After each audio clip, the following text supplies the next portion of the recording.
Sisters who watch. Sisters who watch. Sisters who watch. Marty Supreme. Hey, y'all, hey. Welcome to Hi. Sisters Who Watch. I'm Shelby. And I'm Laura, and we're sisters who watch everything. TV, movies, sports, concerts, and even ping pong movies. That's we right. love to watch, and we love talking about it even more. Today we're watching Marty Supreme. Timothée Chalamet's epic sports movie. Marty Supreme Christmas Day. Marty Supreme Christmas Day. Marty Supreme Christmas Day. I cannot. And before we get into our review, please make sure you're giving Sisters Who Watch 5 stars. 5 stars wherever you listen, Yes, rate, download, subscribe, send us some love. Buy our merch on our website, sisterswhowatch.com. We really appreciate your support. All right. Happy New Year. Oh, yeah. Happy New Year. Happy New Year. Yes. New Year. Same us. Yes. Appreciate y'all supporting us. Hope you enjoyed the holiday season. Yes. We're back and better than ever. So, Shelby, can you give us some background on Marty Supreme? Yes, of course. So here's the logline. As always, we start with Marty Mauser, a young man with a dream no one respects, goes to hell and back in pursuit of greatness. That's a nice way to put it. So if you didn't know, this movie stars Timothée Chalamet. He's really gone hard in the marketing, and we'll dive into that in a second. But it's written, directed by Josh Safdie, written by Josh Safdie and Ronald Bronstein. Josh Safdie, one half of the Safdie brothers, behind movies like Good Time and Uncut Gems. Laura, have you seen either of those? I've seen Uncut Gems. Okay, so you kind of know their style. Their style, yes. So this is a bit different. Yeah.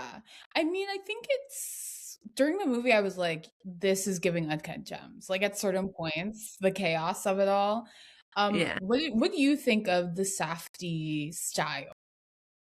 Well, it's interesting that the brothers have split because Benny Safdie did The Smashing Machine. Now Josh Safdie doing Marty Supreme. They used to work together. I don't think there was a falling out, but they're just now working a bit separately because they have different creative visions. Our brother gave me a little insight, and I had never heard this, but basically he was saying that there wasn't a fallout between the brothers, but apparently they were working on a film that was, in production. It was going to start filming, but then there was a controversy with one of their producers who has been working on a bunch of like the Safdie brother films. And then it seemed like, a touchy subject kind of issue with the producer and someone on the staff production team. So then the brothers pursued their own thing and kind of stayed away from this producer. So that is what Jason told me, our film expert of a brother. So that's apparently why they started making solo movies. So I don't think it has anything to do with the brothers specifically. Yeah, I just looked it up quickly. Apparently it was an Uncut Gems producer that had misconduct allegations against him. Yes. Yikes. So a little Hollywood tea insight. So that's why the brothers are not working together anymore, allegedly. So yeah, it's interesting. So you also saw The Smashing Machine. So after seeing that movie and the brothers, doing their own thing, what did you expect from this? I saw them really kind of back to back because I saw The Smashing Machine on the plane back from New York to LA, and then I saw Marty Supreme like 2 days later. So they're very fresh in my mind. Marty Supreme's a better movie, 100%. Like, Smashing Machine is slow and a bit softer.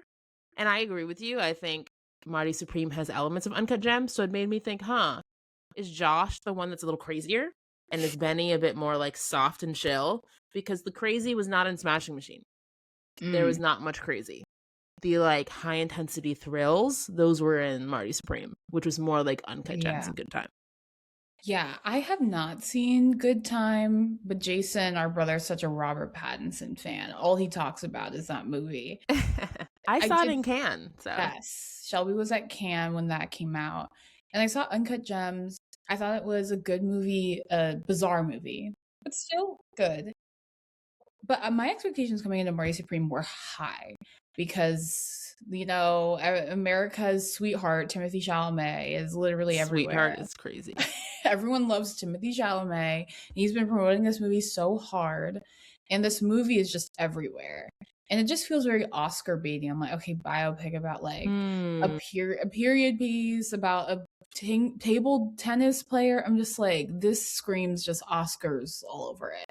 So I told Shelby, I was like, I don't really want to see this movie. I'm like, I don't want to see little Timothée Chalamet playing ping pong. Like, I don't see this. But we saw it right after Christmas with the family. And I was like, okay, like if the family's seeing it, I'll see it. But I was pleasantly surprised. So my expectations were high, but I wasn't necessarily expecting to be like, this is to be my kind of movie. What were you expecting? Like, you had high expectations just because of the buzz it was getting. Like, everyone was talking about Timothée Chalamet's performance. Like, this hadn't even come out yet, and people were saying, oh, it's going to be in the Oscar contention. So there was just so much buzz for this movie. We might as well talk about it now. Timothée Chalamet was trying so hard in the marketing. Like, I appreciate his passion.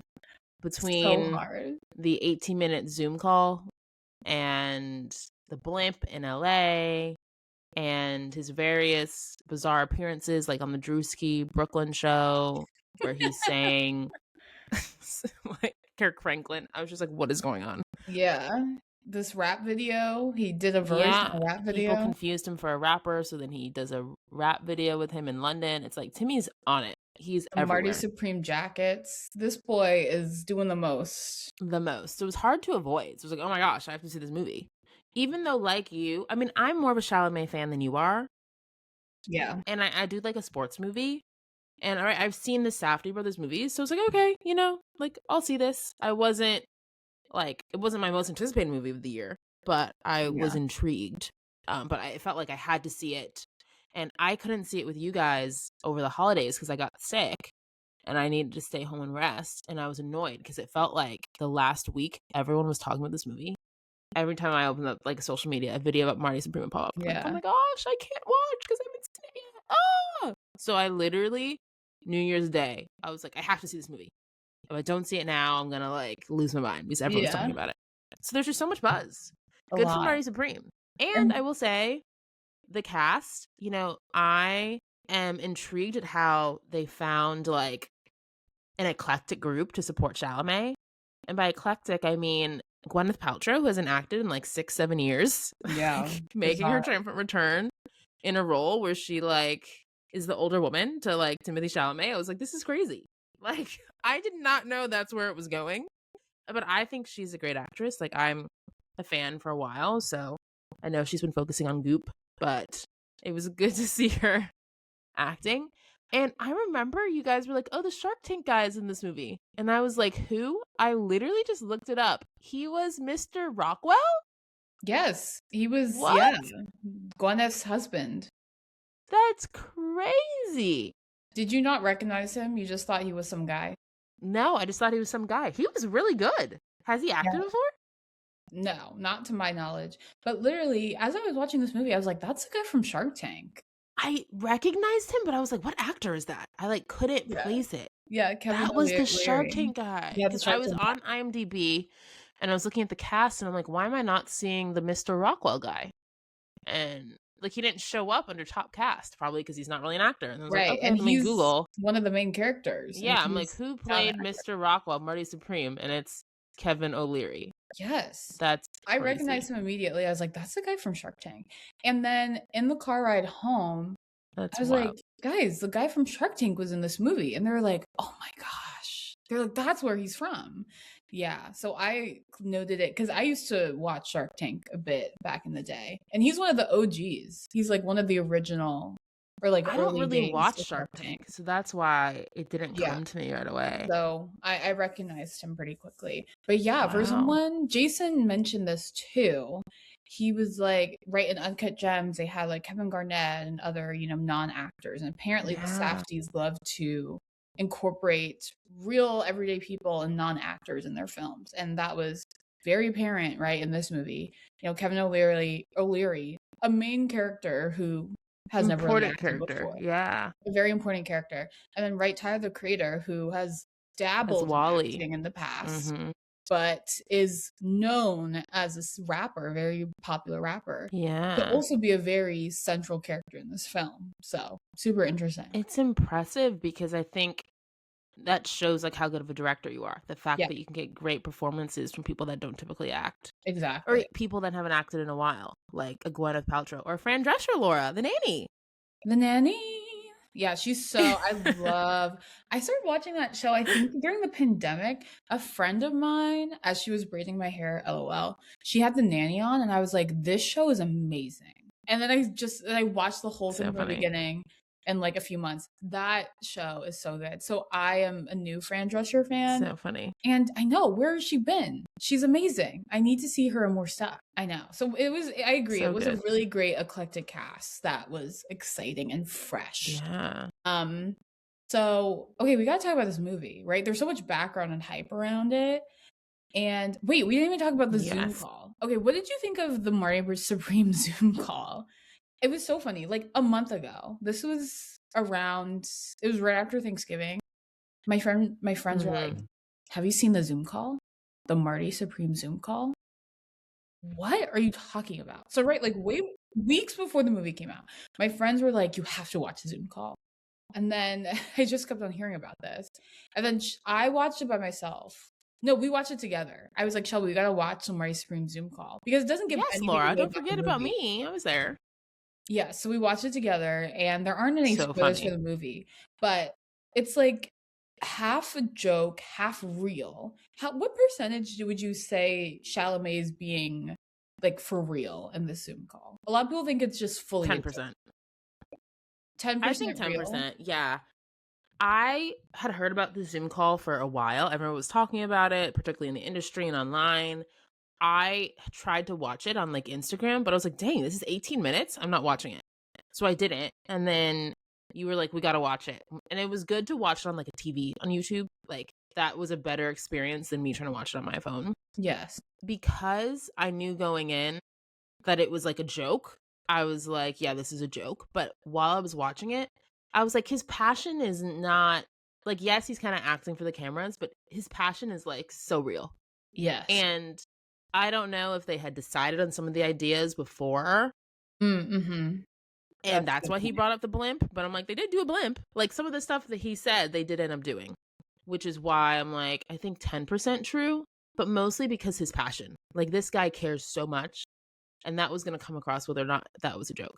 Yes. And I wonder whose idea it was to do this. I mean, I bet it was probably Chalamet. It was probably him, So yeah. basically, yeah, it's Chalamet on a Zoom call with like 10 people from the A24 marketing team. Yeah. He's giving them like a presentation, like, this is what I want to do to promote Marty Supreme. And he looks Crazy. so bizarre in this video call. He's wearing the tiniest little tank top you've ever seen. He has a chain on. He's like buzz cut. He's like, his face is like so close to the camera. You're like, what is wrong with this man? And I honestly think it's like So 50 funny. 50. I think half of his ideas he was being serious about. And then he was like, just half the ideas were jokes. But I think he was like being for real about how much he wants this movie to succeed. And Yeah. it's interesting if he was like, I want a blimp. I want, jackets. I want this. I want that. And then they actually, right? Did they decide on these already? And then they were like, oh, just say this as like a joke. Like, was this a script? Or was this mostly improv? Like, I'm just curious, right? Yeah. What the setup was. I think that would be really good to know. Because in order to get actual like real A24 execs on that call, I think they had to align that it was a joke. Like I don't think actual executives would go on a call like this and just free fall. Like they're not actors, right? They're publicists, they're marketers. So I think they had to be aligned beforehand. But I think it was probably like, okay, Timmy's just gonna say random stuff. Yeah, like they knew. Yes. They knew, like, okay, like, this is a bit, but he's going to say, like, ideas and that he wants. And it was so funny. He's like Barbie. He was like, what does everyone think when they think of Barbie? They're like, pink. And then, what does everyone think when they see Marty Supreme? What color? And everyone was like, what are you talking about? Like, what color do you think of when you think of Marty Supreme? He was like, orange. So funny. Orange. It's yeah. So he like shows all these different screenshots and pictures. Yeah, it was really funny. And he's like, I want everyone to think Marty Supreme Christmas Day, Marty Supreme Christmas Day. And it's so funny because Shelby and I watched, this is why I think half of it was serious. Because we watched the Jimmy Fallon interview and he was saying half of the stuff that he said on the Zoom call to Jimmy Fallon's face on the Tonight Show. So I'm like, okay, Timmy is being serious about like half of what he talked about. Like, on I the mean, Zoom his call. passion. Yeah, I feel like his passion and care is He was very like serious. on Jimmy Fallon's couch. He's like, Marcy Supreme Christmas Day, Marcy Supreme Christmas Day, and I was like, oh my! I was like, wait, this is real. And then he was like, this is just, I'm so passionate about this movie. Like, it's just so original. It's so original. Like, I've been a part of sequels and prequels and huge franchises, but this is original. This is so creative. Like, and I was like, oh, and he's acting the same way he was on the Zoom call, the same cadence, the same words. So I was like, oh, like this is not an act. Right. I think the bits were an act, but like he said the word for word things he did on the Zoom call to Jimmy Fallon. So that's why I'm like, I think it was half serious, half real. I think the bit was planned, but I think everything he was saying was real. You know what I mean? So funny. No, I think that's fair. I don't think, like, I think some of it might have been a joke. Like, he was like, oh, let's make the Eiffel Tower and Statue of Liberty orange, you know? Yeah. But I do think that. they actually did a blimp. So did he have that for real, or did they know that before? So that's what I'm saying. Like, I don't know what was real beforehand, but I think his passion 100% was real the whole and consistent. Yeah, the whole campaign was just wild. So, but I see what Timmy was saying. It is a wildly original movie, something that I've never seen before. So, how did you feel at the beginning of this movie? We see Marty at the shoe shop, shining shoes, selling shoes, and his little girlfriend, who we think is his girlfriend. Yes, Odessa Azion, walks in. Rachel. And we see them communicate and make their way back to the back room. First of all, I walked in right as the scene was starting. I was like, oh my gosh, cutting it close. So I literally see him like shining shoes and the Marty Supreme come up and wait, can we talk? Well, okay. Let me talk about this scene before I talk about the opening credit sequence. That was bizarre. But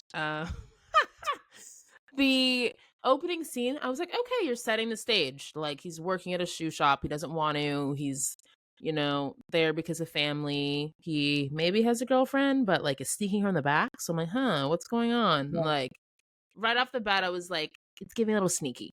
Yes. And a little sleazy. And it's also interesting how it shows you the world that it's in, okay? It's like historical New York, 20th century.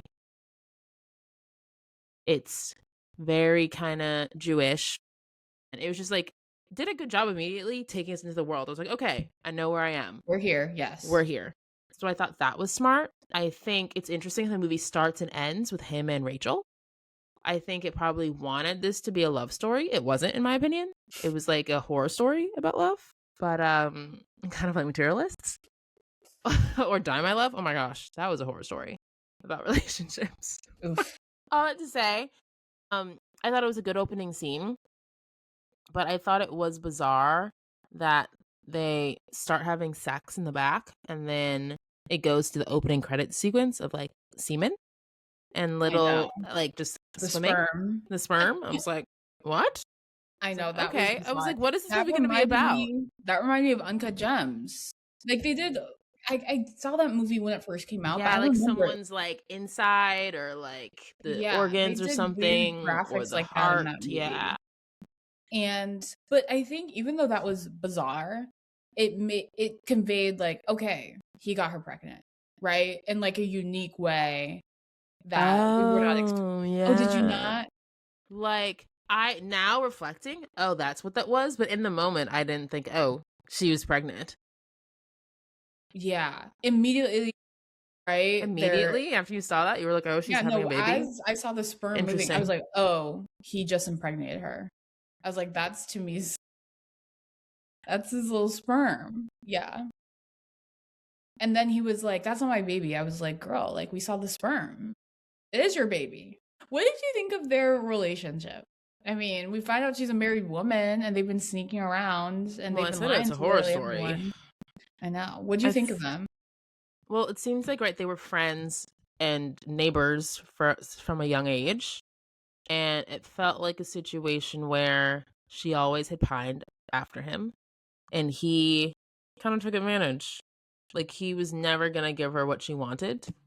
Maybe at the end, let's hope. But he, very, like, narcissistic, only really cared about one thing, ping pong. And he was willing to put everyone in harm's way to get to that. And she was kind of just like a friend, plaything, someone willing to do, like, his bidding. Yes. And she did not need to keep doing things for him or falling for him. But I think she was just so into him, she couldn't stop it. Even though she was married to Ira and had a job and could have just lived like a stable life. She couldn't quit Marty. I know. It was interesting talking and reflecting about the movie with family. And it's like, obviously, Marty, I mean, it was interesting hearing Timmy talk about the movie. He's like, this is a story about don't give up on your dreams. This movie is all about dreaming. And I was like, I don't know if that's the takeaway of this movie.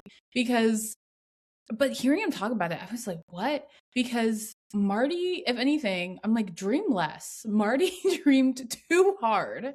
And right, everyone was just collateral damage, right? In this pursuit of greatness.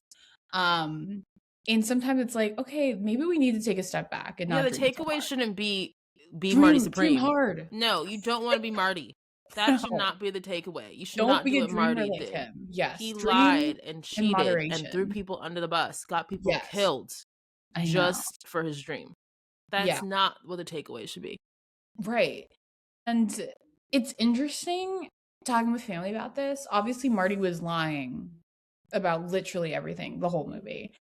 And we see that everyone in this movie is lying. At least the people in his life, like his family, his mom, apparently. Yeah, she's like, oh, I'm in the hospital. I'm in the hospital. She's not actually in the hospital. I'm sick. And he hears her in the background. Tell him I fell. I'm unconscious. And so clearly the mom has some mental health issues, and his uncle alluded to that. He's like, I've been taking care of your mom. When are you going to start taking care of your mom? And then also Odessa Zion, Rachel, the side piece, she was cheating on her husband, and she lied to Timmy about having a black eye. That was crazy. So everyone was lying. And apparently the uncle also was like, oh yeah, Timmy, Marty, I'm gonna give you your money. We're gonna settle up after work. And then Marty comes back, and the uncle's not there to settle up. So the uncle owes Marty money. So it's like everyone was scheming, scamming, and lying. Obviously, Marty was the worst liar of all, but clearly he was a product of his environment. What led him this way? Obviously, his mom, was not in the right state and clearly lies as well. So I just thought that was interesting. It seemed like everyone was a part of this toxic lying cycle. Girl, that's a good point about his mom, because I think I left the movie like that. That was my biggest kind of confusion. I was like, whoa, everyone is speaking about this movie and the character so highly. And I'm like, am I crazy that I think Marty is such a bad person? And Timothy acted amazing, but let's separate the acting performance from the character. Yeah. So Marty's I came away this isn't an exciting sports drama. This is kind of a cautionary tale. And I feel like people are kind of conflating the two. And so that made me a little worried. I was like, dang, I hope people aren't trying to be Marty after this. But I do think that he probably learned that from the people around him, right? His mom lied. And I think because he lied, then Rachel was like, oh yeah, I'll lie. It's just everyone was lying. So maybe it's not his fault that much, but still, you shouldn't lie that much. I'm sorry. It's definitely still his fault. He's a product of his environment, but he definitely learned bad habits from the people around him.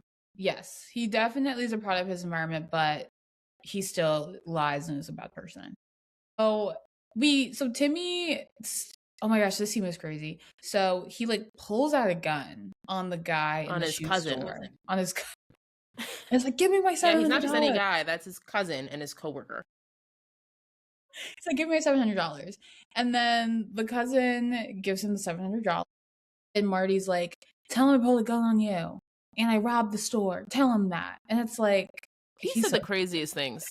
Marty would say the craziest things. I And I'm know. like, Right. He was just like, what how is do I this get what I irrational want right now? confidence? Yeah. Yes. He saw things like immediate. He was like, how do I get the thing right now? He wasn't thinking long term. No. How can I lie Very to get much something right in the moment. now? Exactly. And he was like, how can I get this money right now? So he makes up a lie. He says something crazy to get the money. And then he's like, okay, perfect. I have the money. I'm going to London for the world championship for table tennis. First of all, who knew that was a thing? Like, girl, not me. I did not know table tennis was that big back then or now. So, no. I mean, it's in the Olympics. I know that. But I can't. But to have like a British Open, like to have all these competitions, I'm like, this is more serious than I thought. Right. And I feel like the London tournament, that was like where things really picked up. Because, right, this is another, Marty is a narcissist and has a huge ego, self-absorbed, because he gets there and he says to like Singh, I think is his name, right? The head of the table tennis association. Yes. He's like, Marty's like, I'm in this dump of a hotel. I need somewhere real. He was like, where are you staying? Where are you staying? I need to stay at the Four Seasons, Ritz-Carlton, whatever it was. I need to stay here. And then he somehow gets a room at the fancy 5-star hotel, I guess, using like, because then he got a bill in the mail. I don't know how, like what card he put that on, but he gets the presidential suite at this 5-star hotel. And he's like interviewing, acting suave, and then he sees Gwyneth Paltrow. He's like, a famous movie star. Famous movie star. But it's kind of past her prime. Right. And Marty's so wild because he just like sees something and is like, I want this. I'm going to get it. I'm going to do whatever it takes to get it. And he just has like, is that maybe like a compulsive person? Like, it's crazy. So he sees Gwyneth Paltrow and he's like, I need to see her. I need to be with her. And it was like so bizarre. And he like calls her room over and over and over again, like harassing her. And then she finally gives in because Marty is a smooth talker. What did you think about their relationship? I was shocked that like she was into it. Part of me is like, okay, maybe you're like an old kind of fading movie star. Like you haven't like had sex in a while and you need a little attention. And he's like, he's feeding on your needs and insecurities. So it's like, maybe that's what it is. Like you just want a little fun. Because I was like, why are you even entertaining this little man? You know, like I was like, girl, you don't need to be with him at all. And she didn't, which is why I think it was easy for her to kind of like throw him away. You know, like Marty needed her more than she needed him. Absolutely. But I was surprised she entertained it and like would put herself in a place to get in trouble, like when they were having sex in Central Park in the middle of the night. She was acting like a fool. No way you want Marty that bad. You are a actress. You literally just had the opening of your play and you're gonna throw that all away to have sex with Timmy? She was like leaving her house, leaving parties and functions, bringing him on set, and I was just like, crazy that's relationship. when it kind of lost me a bit. I'm like, why is she doing this? It didn't make any sense. I understand maybe like a one night stand in London. You're like, I'm never gonna see this guy again. But it's like you keep on bringing this man around and saying yes to his crazy ideas. You're about to like pay for his flights and give him money. I'm just like, what's going on? Didn't make sense. I will say I did like how you saw like Timmy get to travel for like the tournaments and the Globetrotters. Like I thought that was cool. And finally seeing him like working and realizing, sometimes it's like a means to an end, you know?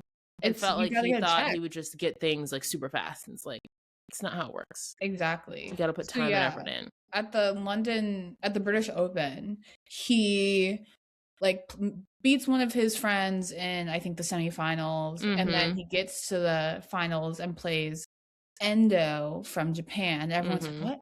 Japan's here? After the war? The travel ban. How are they here? And everyone's like, because, you know, table tennis is huge in Asia. So it makes sense why they would be intimidated by Japan. kind of And like when there's like a black runner in the Olympics. I Everyone's know like, oh it's my like gosh. when the Jamaican, sprinting team shows up and you're like, you're like, what? Jamaica's here for sprinting? Exactly. So, so funny. So, and Marty loses to Endo and he throws a fit in the final. He like throws, you know, he's acting all right, entitled and insane. And it's so funny when his friend is like, come on, bro, just like do the Globetrotters with me. It'll be so fun. You get to travel the world, all this stuff. And Marty's like, I'll never do that. I'm not a monkey. I'm not going to just, you know, like this is an art. I'm a professional athlete. So funny. And he caves in. And what did you think of that whole montage with him traveling Harlem Globetrotters? I thought it was hilarious because you see him in this pink kind of Like jumpsuit, silk outfit, doing like games. The funniest one was when he was playing like a seal, maybe, and he like had to lose to the seal in a ping pong game. So cute. So funny. Man. I thought it was cool how the Globetrotters, you know, even back then, really big deal, and they're still kicking it today. Yes. I thought that was cool. I know. Shout out to our friend Max Pierce. Check out our NBA Finals episode from last year, current Harlem Globetrotter. I know. It was cool seeing that sequence. And I can understand if you take, you know, your sport very seriously. You're like, I don't want to do this. But it's like, it's a check. You get to travel the world. You get to do all these amazing things and see all these great places. Like, who cares if it's not the most fulfilling? You're getting to play a sport that you love, entertain people, have fun, and also travel and get paid. Exactly. Like, I don't know why he was against it. That was probably like the best thing he could have done. It's because he's a narcissist and he's like, no, I'm above this. Like, I'm too good for this. Like, I'm an artiste. I'm a professional athlete, you know? So it just showed that he spent that time doing it and he, you know, the narcissist and ego was like, no, I can't keep on doing this. After that, he kind of is annoyed because while, you know, doing with the Globetrotters, he meets with Mr. Rockwell again. And he's like, thanks for, you know, introducing me to ping pong, which is crazy because, or table tennis, which is crazy because he's sleeping with your wife. But whatever, he doesn't know that. I was just like, that's nuts. You're thanking Marty when he slept with your wife. I know. Too much. Oh my gosh. But Marty's he thanks insane. him because he wants to do an exhibition match between Endo and him to promote Rockwell pens and ink in Tokyo.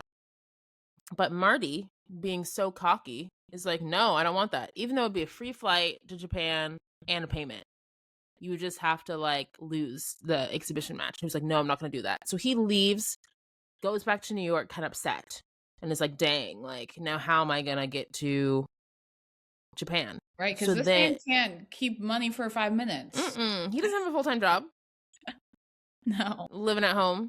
So, but he gets back to New York, you know, showering, seeing his mom's place. He's like, oh, I got you something. It's like a rock from the pyramid in somewhere in the Middle East. I was like, please. She was like, okay, thanks. And his uncle shows up with a cop and arrests him. That was so funny. And he's like, why are you arresting me? And then it's like, Marty, don't you remember when you hold up your cousin, you said, let them know I tried to rob you. And then he's like, no, I was just getting money I owned that you were supposed to give me. And so they got into this big fight and they take the cuffs off and put them back on. And it was just this whole kind of dance about what was going to happen. It's like, oh, we're going to take you downtown. And then Marty's like, how much is he paying you? How much is my uncle paying you? I'll pay you more. Like, he just saying crazy stuff. And then eventually the cop acts like he's like bringing Marty downtown. And he's like, fine, he's like, I'm sorry. Fine, I'm sorry. Like, really twisting his arm to get him to say sorry. Back and forth. That scene was nuts. Yes. And we find out that the uncle took Marty's money from the Harlem Globetrotters. He's like, yeah, he's like, you owe me. And he's like, no, I was going to use that for Japan. Yes. And so then, now, after rejecting, right, the offer from Rockwell Pens to get a free flight to Japan so he can play in the exhibition and play at the table tennis tournament, he now has no money and no way to get to Japan. So he escapes out of the fire escape runs away from the cops, runs into the pet shop to hide, and sees Rachel pregnant. The drama. What a disaster. He's like in the back room and she's like, sorry, excuse me. And she runs to the back and he's like, yeah, I need to get out of the back. She's like, aren't you going to say anything to me? I've been trying to get in contact with you. And then he's like, that's not my baby. And then they get into like a fight. And then Ira, her husband, shows up and is like, what's this? What's this? Because they're like hugging. Yes. Yeah. They're like, Rachel's like, oh my gosh, no, an old friend. His dad died. I'm consoling him. Comforting him. These liars. Just it comes way too easy. Yeah. And then Ira gets upset and leaves. Timmy goes right back to him, like, how do I get out of here? I need to escape. Because Ira's calling the cops. He's like, yeah, he's in here. So Marty escapes out of the back and somehow flees the cops and then is on the run, basically, for the rest of the movie. On the run from like different people every time. This time it's the cops, and then he finds Wally, Tyler the creator, and to be like, hey, I need money, and I need to take a shower. So they go to like kind of like a rinky-dinky hotel. The guy you get the hotel room. The manager says, don't use the shower. He uses the shower anyway, and the tub falls through. I can't. Just recounting this movie, it's nuts. Falls through the ceiling, crushes the guy's dog an arm, and then the guy's like, I'll give you whatever money you want. Just take my dog to the vet. And he's like, fine. Don't take the dog to the vet.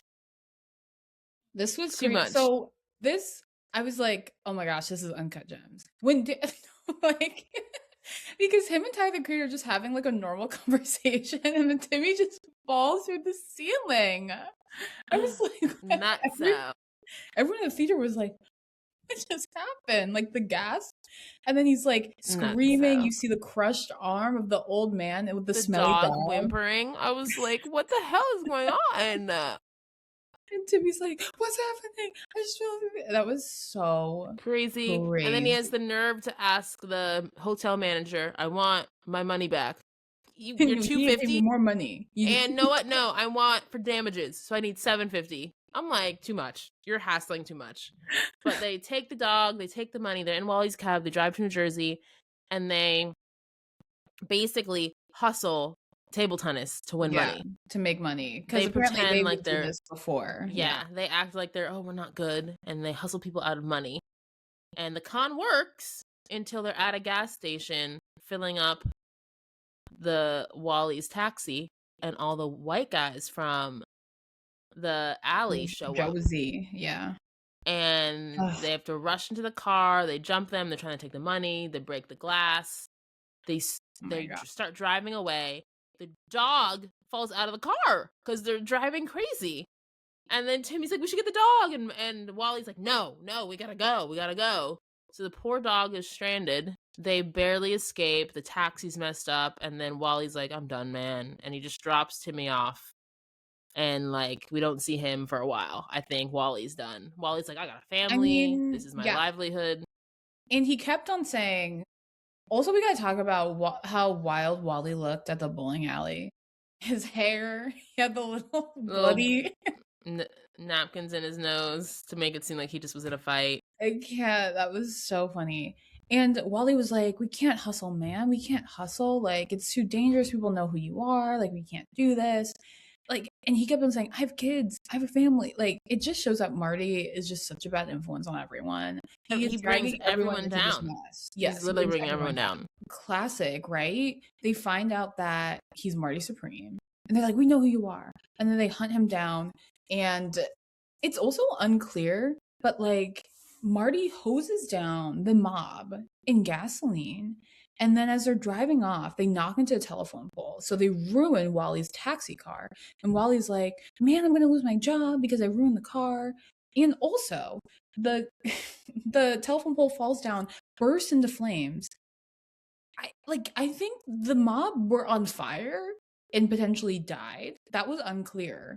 But they must have caught on fire. Had to. Had No, to. literally, Marty Supreme is killing people. He killed People like 10 are people dying. in this movie. That's what I'm saying. This is not. It's dangerous. He's literally Yes. putting people's lives at risk. I mean, he put like 10 people's lives in danger. He killed like 10 So people. bad. Crazy. So bad, Laura. So Marty, after killing those people with gasoline, losing the dog, the guy who injured his arm is like, "Where's my dog? Where's my dog? Where's my dog? Where's my dog?" You know? And Marty can't get the dog back. I thought this dog storyline was gonna just be a one-off thing, but ended up driving the entire movie, which was so shocking. Wally pieces out. Timmy's like, "What do I gotta do?" He's like, "I guess I'm gonna play ping pong." So he goes to the place to practice table tennis. I'm just trying. He's like, "Hey, do you mind if I just chill in the room?" Because he literally doesn't know where to sleep. He can't go home. Yeah, he has nowhere to He live. has nowhere to go. And he's like, "Yeah, sure, but your girl's here and she's pregnant." And he's like, "Oh my gosh, Rachel's here." And so then he has to see Rachel, and he sees, "Oh my gosh, she's a black guy." He's like, "What?"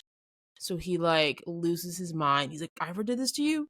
So he goes to his apartment, packs, but grabs one of his trophies, goes down to Ira's apartment, hits him in the face, and is like, "Yeah, that's for Rachel," because he's a big baddie. And then he leaves, and then he goes to, I'm forgetting his name, but the guy that was like not his manager, but like he and his dad were helping Marty get like the get the Yes. orange tennis balls. Yeah. He goes to his house, and clearly like he's a little off maybe, and he's like the special. Yeah. And he's like, "Yeah, I need you to stay here, man. This is my sister. You know, she's pregnant. She's in a bad place at home. You just can't put her out." Convinces like to stay at that house. Literally leeching on everybody. Stays there temporarily, even though not supposed He's to have like, people over. "Only one night. My parents come home tomorrow. You can't be here." Yeah. So bad. While they're there, Rachel and Timmy keep scheming. And they're like, "Oh, what about if we get the dog back?" "Oh my gosh, yeah, then we can give it back to him, post it up for money, da-da-da." Yes. They try to get the dog. They find him at a house randomly in the middle of New Jersey, but the guy has they just kind of go around the area where the dog escaped from the car in Jersey. But the guy has a gun. Well, Marty first looks he like knocks on the door. Then he looks in the window and he sees the dog. And it's like, "Oh my gosh, that's the dog." And then the man pulls a gun on him. And you're like, what is wrong with this guy? What do you think was wrong with him? Because he was like, "There's no dog here. There's no dog here." I just think he was like a conservative, like, "This is my property" kind of thing. Why would he lie about the dog? That made no sense to me. He's like, "There's no dog here." Maybe he was a hoarder. I don't know. I thought that was so strange. Bizarre. Mm-hmm. So they run off, and so that doesn't work. And then he's like, "Oh my gosh, let me try to go to Mr. Rockwell again." So he basically finds all kinds of ways to try and get the money, and it doesn't pan out. He goes to calls Mr. Rockwell's business. He lies and says that he's a friend of his son who died in the war, and finds out that Kay, Gwyneth Paltrow, is doing a play. And so he tries to talk to Mr. Rockwell there. He's like, no. He talks to Kay, and Kay's like, "I want to have lunch with you." They end up having sex, and he steals her piece of jewelry. It turns out it's costume jewelry. Yes. He goes to return that to Kay, and is like, "Yeah, I'm sorry. I thought it was real." Da-da-da. And she's like, "Stop BSing me. I don't care. If you need money, just say it, da-da-da." And he's like, "Oh." And so she's like, "Come to my show tonight." So he comes to the show, the opening. Like, what in the world was she thinking? Why did she invite him to her show? And then after the show, they meet up in the park, and she gives him jewelry to sell. But because they get caught having sex by cops, they have to give the jewelry to the cop to like pay them off. And so now he loses another way to get money. He's like, "Can you give me another necklace?" And she was like, "No. I've already risked this. I've been gone for 30 minutes. Da-da-da." And he's like, "Please, please." She's like, "Fine." So she goes back up to her party, promoting and celebrating her show. And she's up there a while because she's talking with people. Isaac Mizrahi is her publicist. I was like, oh my gosh, what a cast. Another non-actor, yes. Yeah. And then her husband, Mr. Rockwell, is mad. Like, so basically she gets like very distracted and is unable to get up there. Yeah. So And Timmy, then we also see her crying, like, yeah, maybe she upstairs. got a bad review. Right. That was the only thing I thought of. Yeah. And so Timmy decides to go in. See, this is why he's so He irrationally breaks into the confident and house. bold. He That's just walks crazy. into their home. You're not invited to the party. I'm like, that must be what it's like to be a white man. Because I'm like, if I was a black person doing that, they would have been stopped. I know. You would have been thrown to the No ground. way. I'm Handcuffed. like, a white man in a suit can just walk into I know, someone's white house. male privilege for real. He has white audacity. That's He for does. This whole movie saying like, oh, I'm a top player. I should stay at the Ritz. Like, he just kept to the point where I think maybe that's why it was hard for me at times. I'm like, you're kind of unbearable. sure. I know. Oh, absolutely. And then when he realizes, oh, I can't get the jewelry from Kay, let me go to Mr. Rockwell again and beg. And he begs and he begs, and Mr. Rockwell is like, fine, we leave tomorrow at 8:30 from LaGuardia. But first, get a paddle and pull down your pants. And what's crazy is before I saw the movie, I saw a headline like, Chalamet used real butt for scene or something. And I was like, what? And like, I like didn't, and now seeing it, I was like, oh, it was talking about he didn't want a butt double. He wanted to be smacked. And I was like, what a crazy headline. So bizarre. What did you think of that scene? It was a good scene in the sense like he needed to be humbled a bit. Like he's acting like crazy this whole movie. He's so desperate. Like it's coming up. He has no money. He has no travel. Like how is he going to do it? He has to pay this fine too. Mhm, Like so not only does he his have bill. to get to Tokyo now, he has to pay this fine / bill for the Ritz stay in London. So he's like so desperate. And I was like, yeah, you need some humble pie. So I was glad that happened. But it was definitely very like dramatic. I was like, oh my gosh. I know, in front of like all these people. Yeah, I in the was like, middle this of is his kind of house and a uncomfortable. I party. was like, you're doing this in your party, in your home? Like it felt very crazy I know. for I that to just agree. happen. I was like, this is disturbing. Like, why Yeah. is, and everyone's just like laughing at it like it's nothing. Like, oh, ha ha ha. Like, this is normal. Like, if something like this happened at a party, I would leave. I'm like, what's happening? And it also just showed like that rich people can literally do whatever they want. That's also what I was thinking. I was like, this rich man can ask Timmy to do whatever just because he has money. And Timmy's desperate. It reminded me of capitalism. I was like, damn, this is crazy. But I do agree. Well, the consequences of my own actions. Like, you can't be he needed some consequences. an insane, unhinged person, expect nothing to happen. So after this, he's like, okay, yeah.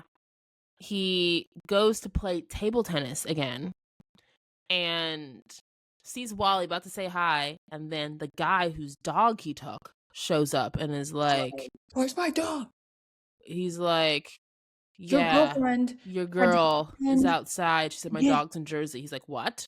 Because, and again, Rachel, you have to stop doing stuff for this man. He said we're done the second he found out that you lied about your black eye. You went back to Ira. You told him he wasn't the father. You were very, like, stressed, but still, you wanted to do something for Timmy, and you got too close to the sun, trying to pretend like you had that guy's dog, and you literally got kidnapped. Like, this was giving mob, like, or something. Why she did that? She's obsessed with him. She needed to stop. Because was she trying to get the money so that Timmy could go to Japan? Yes. Or was she just like desperate? Like, I'm having a baby. I have nothing and I need money. Because I thought it was like she needs money for herself and Timmy's not going to help. But maybe he'll believe that this other dog is his dog. Maybe it's up for interpretation. Yeah. I thought it was for Timmy. Okay. I thought it was for herself. Because she's like, okay, screw this guy. He abandoned me. Screw this guy. I'm having a baby and I need money. That's what it was not giving screw this guy. She still really liked Marty. Yeah. So I thought she was trying to get the money because she was desperate now. Like, she doesn't have Timmy. She doesn't have her husband. She has no one. So that's what I thought. But her plan is a horrible plan. It doesn't work. Did you think this was going to work? And they bring out a dog look-alike that doesn't look like his dog. It's like a German Shepherd, and his dog was not a German Shepherd. Yeah. And then he's like, what is this? What is this? And then he like stabs the poor guy who was holding the dog. And the old man stabs the restaurant worker with a dog. That was so horrible. I'm like, he had nothing to do with it. And then they again all these casualties. So many people keep dying because of Marty. And it's just like, Rachel, like, stay out of it. Like, he let you go. Like, she could have, been set free, but she got herself back into it. She gets kidnapped from the old man with the dog. Then the old man is like, you need to come with me. We're going to Jersey tonight. I have your girl in my car, and I have a hammer. And I was like, oh my gosh. So then Timmy thinks, he's like, yes, I'm going to Japan. Life is good. He has to do one last thing before he goes to LaGuardia. And what's crazy is I thought he might have told them, hey, this guy who has the dog is sketchy. He has a gun. We tried to get your dog. Like, I'm like, did they tell them any of that context? Or were they just like, okay, whatever, we're Little Jersey? Because they go to this guy's house. They knock on the door late at night. I don't know what any of them were expecting. Yelling. They're like, you have my dog. And the guy just starts shooting. I mean, obviously we don't know what happened in that car ride, but in that moment I would have been like, okay, we went to this house before, we saw the dog, we tried to get the dog, but he shot at us. Yeah, maybe bring backup. Like, it just felt like you were going to your death. And maybe they were scared, or maybe they were like, oh, whatever, I want to talk to these guys. But I'm like, that maybe would have helped you a little bit. Maybe it wouldn't have led to Rachel getting shot in the chest. Oh my gosh. I can't. Why do you think this guy was so obsessed with getting his dog back? Maybe it was all he had, and like who he really loved. I guess. Or I'm like, did the dog have like something in his teeth or in his body that he wanted? I thought that too. That was the dog like has something. Yeah, that's also what I thought, because I'm like, you're like threatening to kill people to get your dog back. Like, it just seems like over the top. But yeah, that scene was crazy. The crazy man with the dog shoots everyone, and Marty somehow is alive. He's the only one who didn't get shot. Rachel has a gunshot wound, and she's like, get the money, it's in his pocket. I'm like, okay. That's why when I tell you, Laura, I was like, no, this girl loves Marty. It is not about her livelihood. Like, you are literally shot, and you're telling him to get the money. And we don't know if that guy's still alive inside the house. Oh my gosh. And so he rushes, he gets the money, and then they drive away, and he takes her to the hospital. And she's like, don't leave me, don't leave me. He's like, I have to leave. I have to go to Tokyo. I was like, this clown. Next scene, he's walking off a private plane to Tokyo. And I was just like, can't. That was a great scene, because she's like, don't leave me. Don't leave me. And it's like, I'm like, how is Marty getting everything that he wants right now? Like, that in my head, I was like, he's abandoning his pregnant side piece. And he's somehow just abandoning this whole situation scot-free. He gets to go to Japan. He gets to play. He gets to go to the tournament, et cetera, et cetera. I was like, this is not okay. But it was interesting. When he gets to Japan, he finds Singh, the head of the table tennis association. Yeah.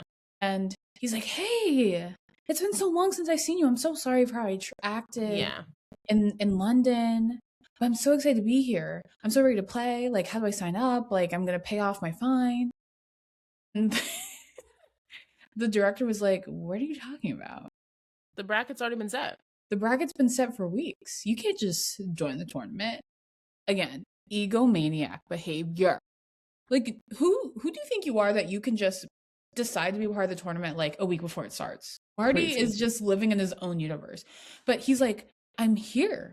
But Marty Supreme, am in Japan. Like, I have to be a part of it. And he's like, what are you talking about? No one cares about you. No one cares about you. So because of that, I was like, I wanted him to be able to play, but I was also like, no, more humble pie. He needed to realize, like, things don't just happen when you want them to. You have to follow the rules.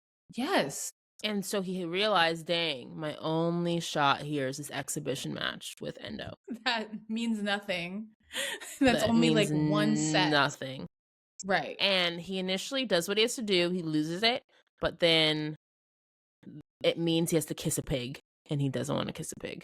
And that was the last straw. He loses his mind.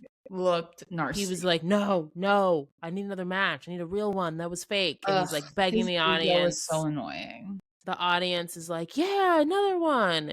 You see Kevin O'Leary like shake his head. He's like, and then he tells him, "You do this, you're not getting paid." He's like, "Yeah, I don't care." It's like, well, okay. He is such a clown. Don't get paid. And it's like the only thing that he has is his pride. He's like, I have nothing. I can't play in this tournament. All I have is this exhibition match, right? Like, I have no money. This is all I have. Win this fake game for my pride and my ego. And he cares more about his ego than money. He cares more about his ego than, appeasing authority. All he cares about is ego and how he feels. That's all he cares about. So Marty Supreme ends up winning just a singular game within a match, right? He doesn't win a match, right? It's usually 2 out of 3, and they only play 1 game. So it wasn't even real. But Marty wins, and he's like crying. He like falls to the floor. I can't. That's all he wanted. He just wanted the superficial win. And then he flies back on like an army plane. I'm like, I guess that's how he's getting home, since he's not going back with Mr. Rockwell. No. And he heads straight to the hospital to see Rachel, and she's in the maternity ward. And he's like, what? He shows up. He walks past his family, her family, goes right to see her, kisses her. It's like, go to sleep, and then sees his baby daughter. And that's how the movie ends. And he's like sobbing. And I'm just like, okay, Timothy, Oscar campaign. And I was like, am I supposed to like Marty now? Because I don't. No. I don't. think the ending to me was like, Marty's like, okay, I have a new beginning, right? I ruined so much of my life. I ruined so many other people's lives. But now I have like this clean slate and I have this daughter. And I can start over. I have a reason to live and be a better person. Like, that to me is what it was. It was him being like, oh my gosh, I need to get my life together because I have this. I have a second chance. I have this daughter that I have to, be a better person for. Like, I have to actually grow up and be a man. I think it's kind of like a coming of age type of thing, right? A boy becomes a man. That's kind of what the story felt like to me. Honestly, I think that's fair. I just think because he's like such an awful person, it's hard for me to like, oof. Yeah, what did you think the ending was? I think the ending was he's finally realizing like maybe there's more to life than ping pong and table tennis. Like, I have a child now. I am a father. Like, I have other responsibilities. I need to get my act together. We don't know if he gets his act together, but it felt like a realization of like, okay, there's more to life than me.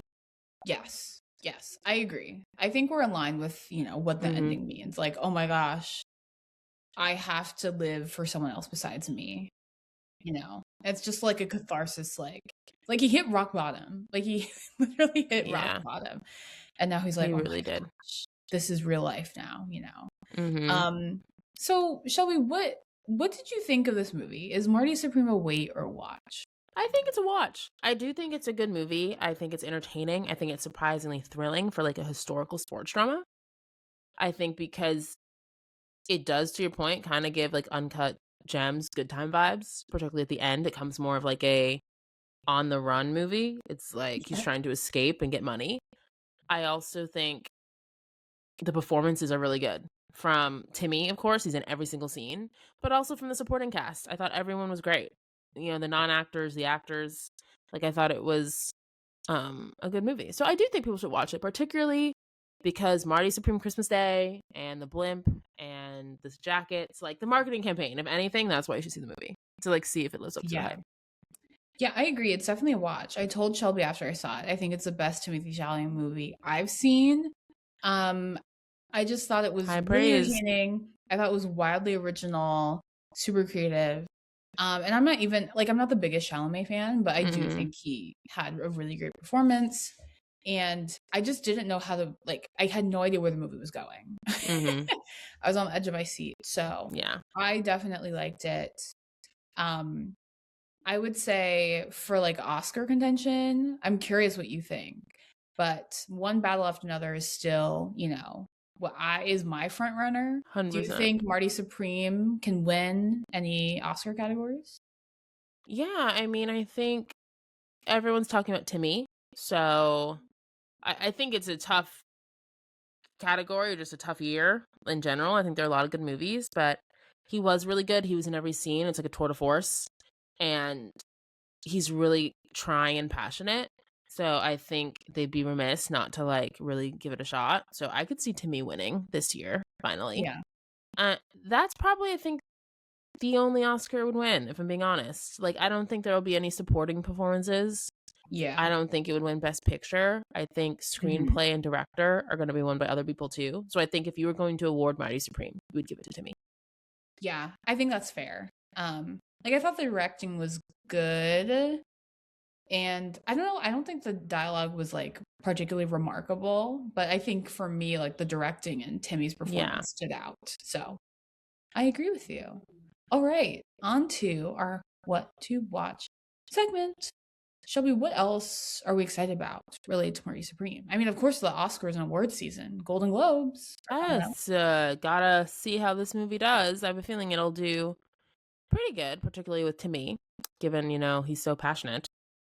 I also think it's funny. I added this to our story on Instagram. It was like, it's not December and there's not a Timothée Chalamet Christmas Day release, because it feels like I know. he, between Dune Part 2 and then Complete unknown. Bob Dylan and now this and Dune Part 3 next year. Timmy's just crushing December. So that's going to be my What to Watch. Dune Part 3 comes out next December, and it's the end of the trilogy. Like, that's going to be big. So that's the biggest thing to put on your radar. Of course, Odessa A'zion's in I Love LA. I have not seen it. You have not really recommended it, but that's something else people could watch. It was interesting watching her in this movie versus I Love LA, because that's my only context of her. And I mean, she was a lot better in this movie. I mean, I Love LA is a very specific kind of show. It's like millennial cringe, like internet influencer culture coded. Yeah. And she plays like this annoying influencer, and I'm like, her character is just not very likable. Yeah. So I mean, I just thought she popped a lot better in Marty Supreme. I'm excited for award season. You know, maybe this will be Timmy's first Oscar. We'll see. We'll see. Yeah. So also something else on Jimmy Fallon's interview with Timothée Chalamet, he was like, yeah, like Josh Safdie reached out to me in like 2018, 2017 about this movie. So I've been preparing for it for like 8 years. And you're like, what? Yeah. So I just thought that was interesting. And also Timothée Chalamet said the same thing about the Bob Dylan movie. He's like, yeah, I've been preparing for this movie for 10 years. And you're like, what? Who knows if it's real? On? He might just be saying things. It's insane. So he's a real actor. So we'll see if he'll get his flowers. All right. Well, if you enjoyed this episode of Sisters Who Watch, please make sure you're giving us 5 stars. 5 stars wherever you listen. Rate, download, subscribe. Follow us on social media at Sisters Who Watch. Yes, we really want to hear from y'all. Thank you so much for the support. Every Stay watching.